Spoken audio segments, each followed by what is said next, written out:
considered read a third time and passed, and that the motion to reconsider be considered made and laid upon the table. Is there objection? Madam President. Senator from Connecticut. Madam President, I object. Objection is heard. Madam President, what we just saw on this floor was stunning. I am genuinely at a loss for words. This bill is common sense. There is not a constituent in Texas or Nevada or Connecticut who, if you asked, would it be a good thing to have more police officers keeping our kids safe, wouldn't say, of course it would. There's not a constituent of ours who, if you asked, would it be a good thing to have more mental health counselors on campus to stop people from committing crimes, would say, of course it would. I was informed a few days ago that when I was going to seek unanimous consent, the senator from Connecticut was going to object. Now, the senator from Connecticut styles himself the leading advocate of gun control in the U.S. Senate. I was asked by reporters, why are the Democrats objecting to this? And I'll tell you what I told reporters. I have no idea. They haven't said. They haven't told me why they object to it. And so I was genuinely looking forward to seeing the senator from Connecticut's remarks. I was sitting here waiting to see, why do you oppose more police officers to keep our kids safe? Why do you oppose mental health counselors in schools? I've been in the Senate 10 years. The senator from Connecticut and I were elected at the same time. I've engaged in many debates on this floor, including with the senator from Connecticut. The fact that he chose not to say a word about why he objects is stunning. I find myself genuinely flabbergasted. I will say one of the reasons I think the senator from Connecticut feels content not only not to argue, but now to walk off the floor and not even listen to the debate he's ostensibly participating in. One of the reasons he feels free to do so is if you look up to the Senate gallery, I can count them, there are precisely 0 reporters in this gallery. Not a single one of the corporate media will report on this, and I think the senator from Connecticut feels absolutely certain. When he walks out, he will have reporters that will say, tell me how terrible Donald Trump is. And he'll lean in and say, oh, Donald Trump is really terrible. But not a one of the reporters will ask, hey, wait a second, why don't you want police officers keeping our kids safe? None of them will. The Democrats are protected by a dishonest army of propagandists in the corporate media. CNN will not have a panel sitting around discussing why is it that the Democrats simply do not care to defend their positions. Let me tell you, when there's a mass murdering and the Democrats stand up and give speeches and they point at Republicans and say, blood is on your hands, it's great political rhetoric. It's dishonest. But boy, it gins up their donors. It gets people to go and write checks to Democrats and fund their campaigns. What we just saw reveals that Democrats have one objective when a mass murder happens, and that is to take away the Second Amendment rights of law-abiding citizens. That is always, always, always their solution.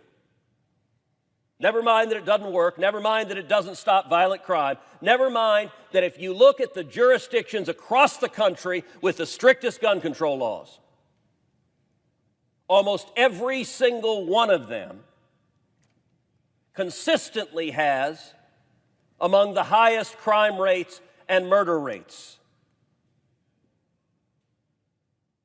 Earlier this year, the senator from Connecticut authored his big gun control package, rammed it through this body.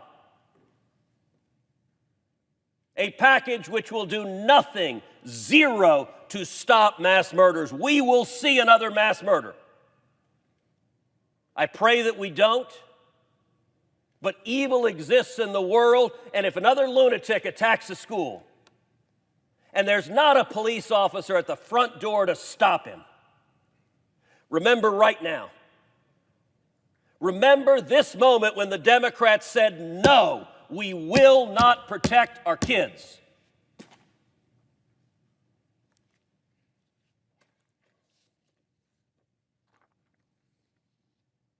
There are lots of arguments the senator from Connecticut could have made. He chose to make none of them.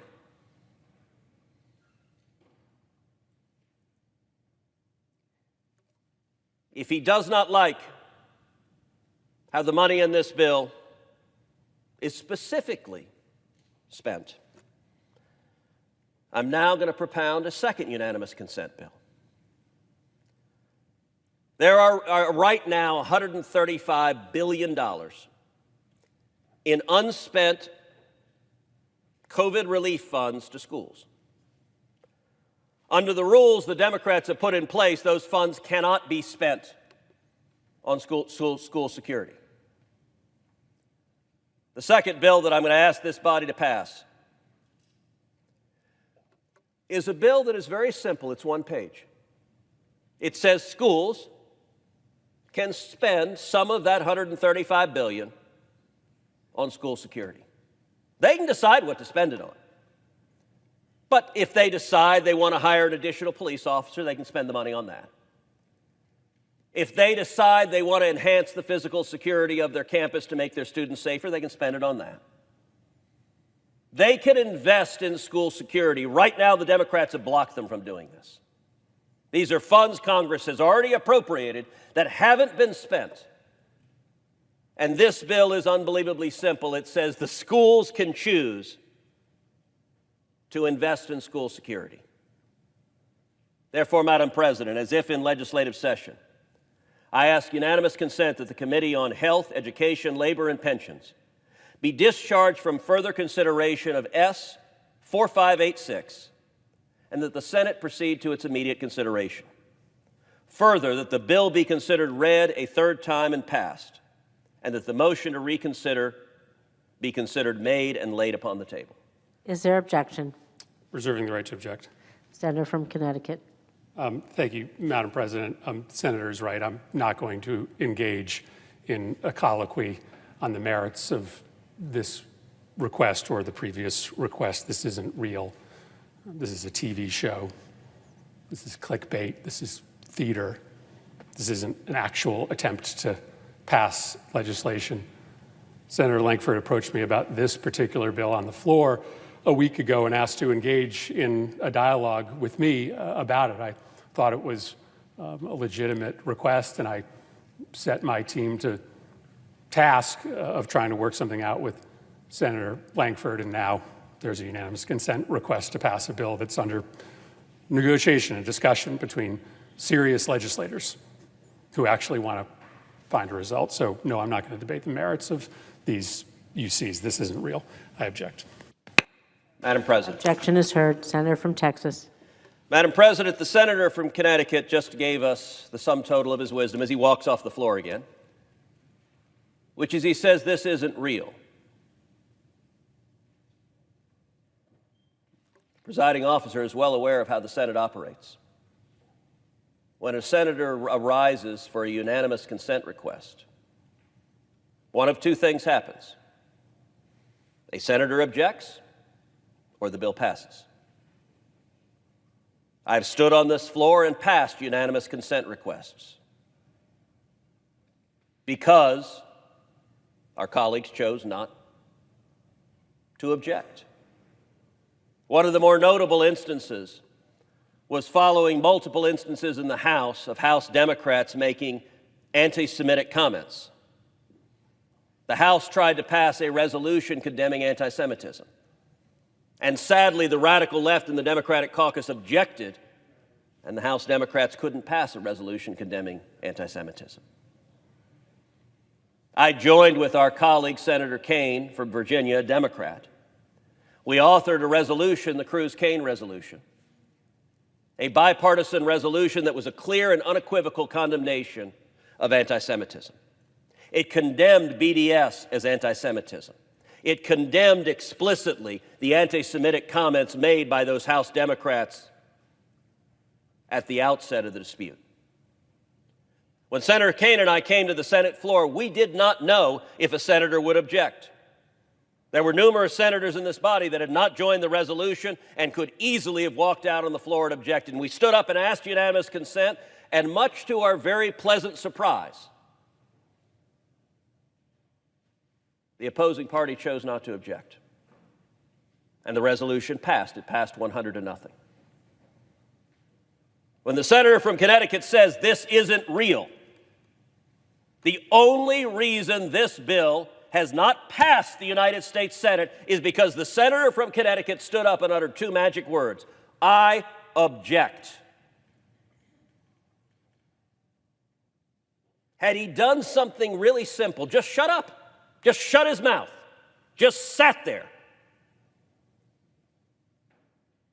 we would be standing in a position where both of these bills would have passed into law. What does it say, Madam President, about the Democrats' view of the American people? That they don't engage in debate, they don't engage in discussion, they don't defend their positions. They instead arrogantly say no and have full confidence their compliant cheerleaders in the media will never even tell anyone about it. I don't know how you defend the position he just took. I was genuinely looking forward to hearing some form of an argument. I can tell you when I forced a vote on the Cruz-Barrasso bill on this floor and the Democrats voted party line. No, we don't want more police officers in school. No, we don't want more mental health counselors in school. No, we don't want additional funding for school safety. To the best of my knowledge, no reporter asked a single Democrat, why are you leaving our kids vulnerable? Why aren't you acting to protect children in school? Because you know what? There's no money on the left for actually stopping these crimes. The money is for disarming law-abiding citizens. It is a narrow-minded political focus. We could have just passed the most significant school safety legislation ever passed by the federal government. Why didn't we? Because the Democrats objected.